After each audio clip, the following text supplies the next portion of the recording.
اور تحریک کر کے ہمت کر کے آزادی کا بیوگل انہوں نے بجا دیا۔ 1857 1857 جس کو انگریز تو بغاوت کہتے ہیں اور ہم لوگ اس کو تحریک آزادی کہتے ہیں۔ اس جنگ میں سب سے پہلے تھانہ بھون کے پاس شاملی نامی ایک شہر ہے، وہاں پر انگریزوں کے ساتھ جہاد ہوا، اور اس جہاد میں حضرت مولانا حاجی امداد اللہ مہاجر مکی، پیر جامع شہید رحمۃ اللہ علیہ، مولانا محمد مظہر نانوتوی رحمۃ اللہ تعالیٰ علیہ، حضرت اقدس گنگوئی رحمۃ اللہ تعالیٰ علیہ، یہ وغیرہ علماء کرام کا ایک جتھا تھا جنہوں نے انگریزوں کی کیا ہے ایک ریجیمنٹ کے اوپر حملہ کیا، اور ریجیمنٹ کے اوپر حملہ کر کے انہوں نے کامیابی حاصل کی۔ یہ آزادی کا سب سے پہلا بیوگل تھا جو مسلمانوں نے بجایا اور اللہ نے کامیابی عطا فرمائی، لیکن انگریز حکومت کے ساتھ معاملہ بڑا مشکل ہو گیا تھا، پھر ہزاروں کی گرفتاری ہوئی اور قید میں داخل کیے گئے وغیرہ، ایک تاریخی باتیں ہیں۔ تو یہ 1857 میں شاملی میں تحریک آزادی ہوئی تھی،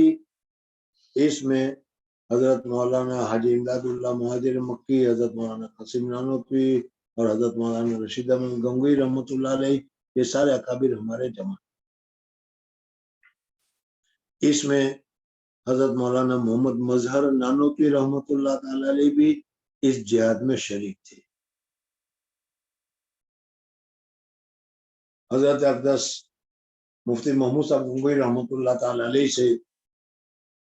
سنا تو وہ فرمایا کرتے تھے کہ مولانا محمد مظہر نانوتوی رحمۃ اللہ تعالی علیہ تھوڑی تھوڑی دیر میں اپنا یہ ہونٹ جو ہے اس طریقے سے ہونٹ کو چبایا کرتے تھے، جیسے کیا ہے کوئی مٹھائی کھائی ہو اور مٹھائی رہ گئی ہو اور ہم اس کو لذت حاصل کرنے کے لیے اس طریقے سے ہونٹ کو چوستے ہیں، اس طریقے سے تھوڑی تھوڑی دیر میں وہ ہونٹ کو چوساتے۔ ارے کبھی مٹھائی ہونٹ پر لگی گئی ہوئی تو ہونٹ کو چوستے ہو گئے کہ نہیں؟ کہتے ہم تو کھاتے ہی نہیں، تو چوسنے کا سوال کہاں پیدا ہو۔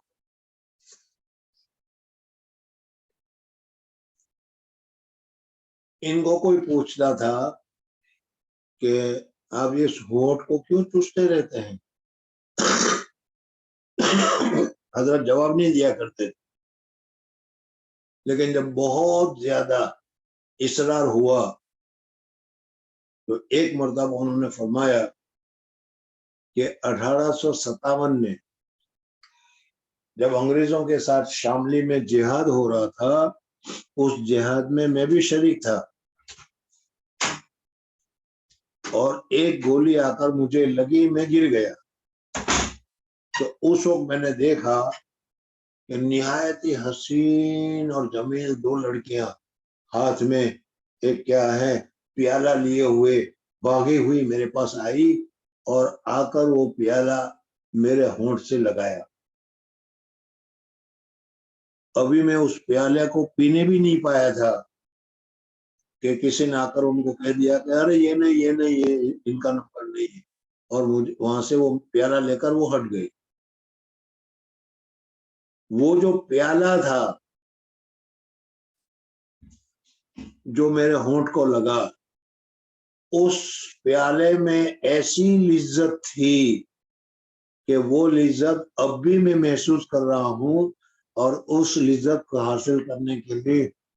اس طریقے سے میں ہونٹ کو چبا رہا ہوں۔ جنت کی شہادت کی ایک نعمت تھی، وہ شہادت کا پیالہ ان کو پلایا جا رہا تھا، لیکن اس سے پہلے ان کے تقدیر میں نہیں تھا، اس وجہ سے وہ ہٹا لیا گیا۔ لیکن اس پیالے کا اثر اتنا ہے تو جنت کی نعمتوں کا اثر کیا ہوگا، پیالہ میں اتنا اثر ہے تو پیالہ کے اندر ہوگا، اس کی کیا لذت ہوگی، وہ ایک بات ہے۔ اس وجہ سے اللہ تبارک و تعالیٰ نے جنت اور جنت کی نعمتیں جو پیدا کر رکھی ہے، اس کی